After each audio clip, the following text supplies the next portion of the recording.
everyone, welcome back. Today we're going to go visit the Hamblin Cemetery. This is a cemetery of a town site that was founded by Jacob Hamblin. To my knowledge, the little town site was only there for about 40, 50 years. But there is a cemetery, so we're going to go check it out. Come along. Hamblin Cemetery. Much smaller, not currently in use that I can tell. There's a memorial. Others buried here, but exact plot location unknown. But there is a list of 8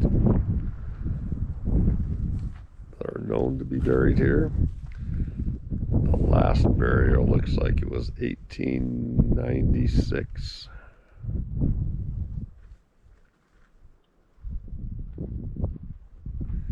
Most likely any names have all been worn away off of the headstones, but we'll go take a look.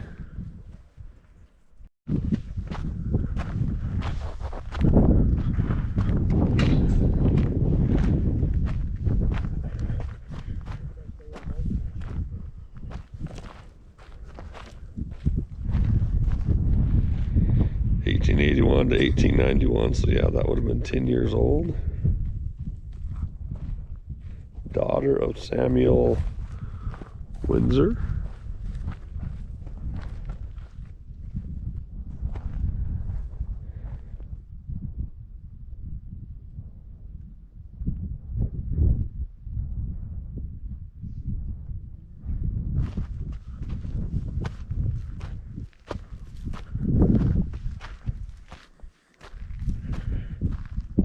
Lucy Canfield.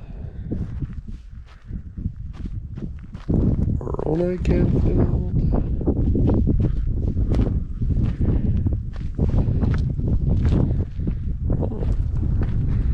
Don't know whether they're buried here, but the headstone has a date for Elizabeth of 1825 to 1908.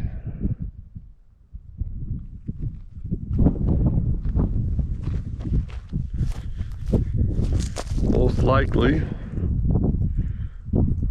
you know, it's hard to tell. We do have some other obvious mounds of rocks and whatnot without any kind of markers.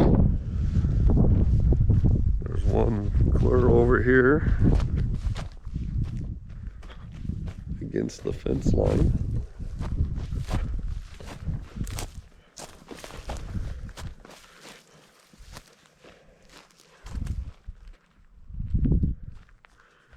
And you know, they put up a fence, roughly guessing the perimeter, but there could be others outside of the fence line too. You never know for sure.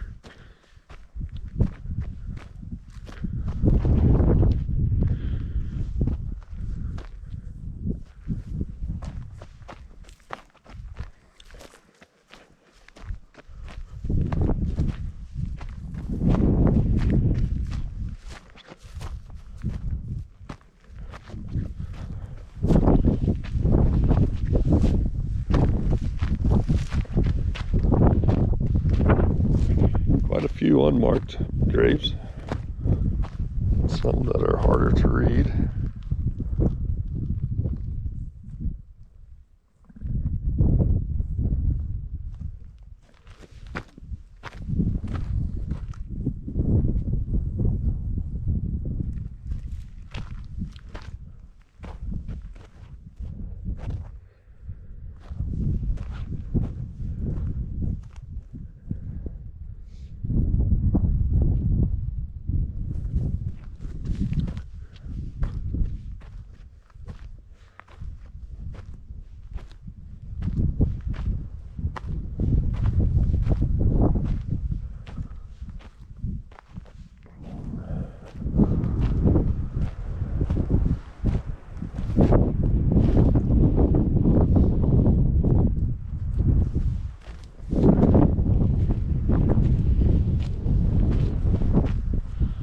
So there are a lot more even legible headstones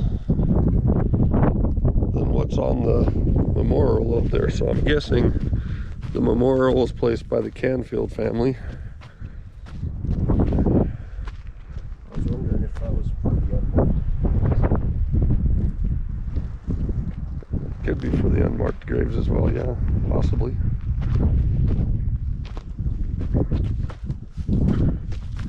Because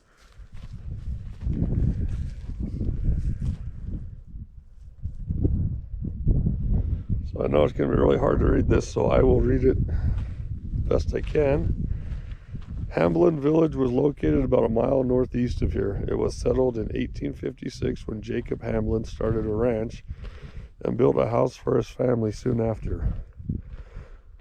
Other ranchers arrived, including Hamblin's two brothers, Dudley Levitt, Jacob, Micah, Truman, Edward Westover, Milo Andrus, James Canfield, John Day, and James Holt.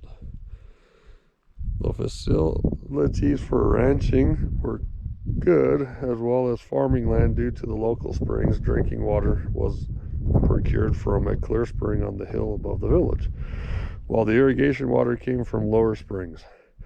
The homes were built close together along one street from the church and school at the far east end. They made butter and cheese and sold what they could not use to the immigrant trains which passed by on the old Spanish Trail on their way to California.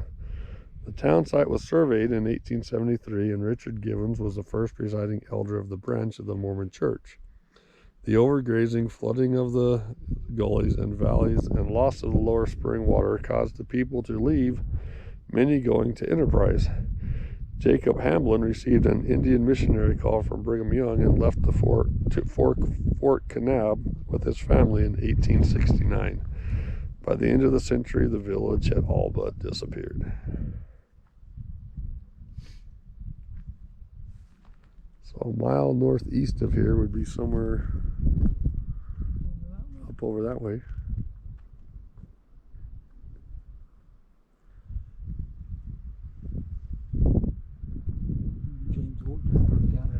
And I'm guessing,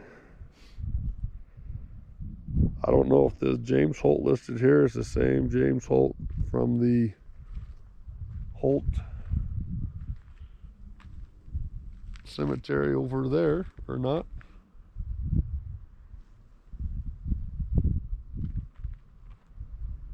But I'm guessing there's probably not much left, if anything at all, left of the home site. So, the original Hamblin Village. So they had spring water. I guess they lost the spring due to landslide or just flooding or whatever.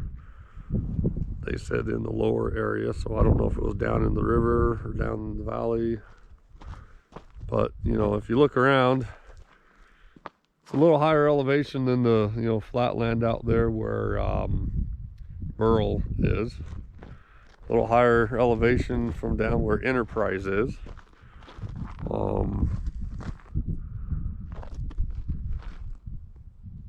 But not necessarily, in my opinion, the most welcoming area.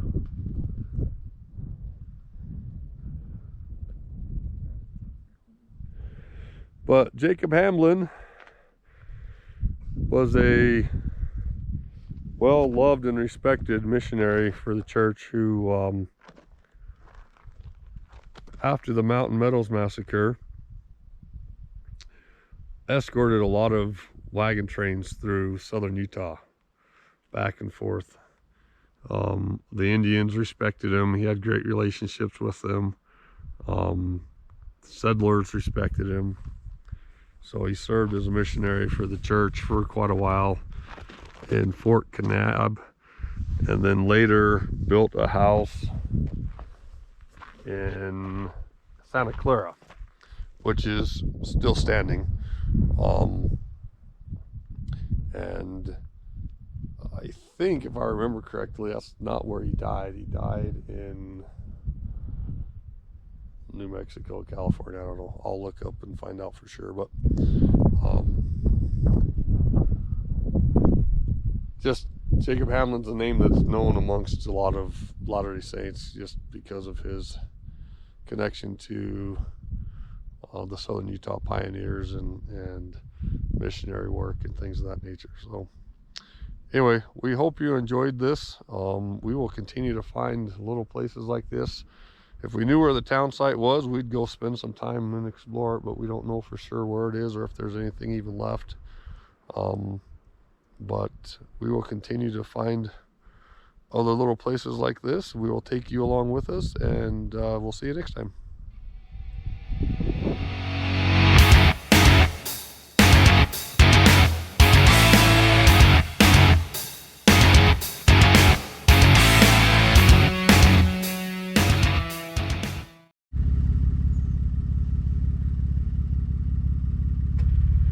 Not sure what this U.S. Forest Service monument used to say. Currently doesn't say anything.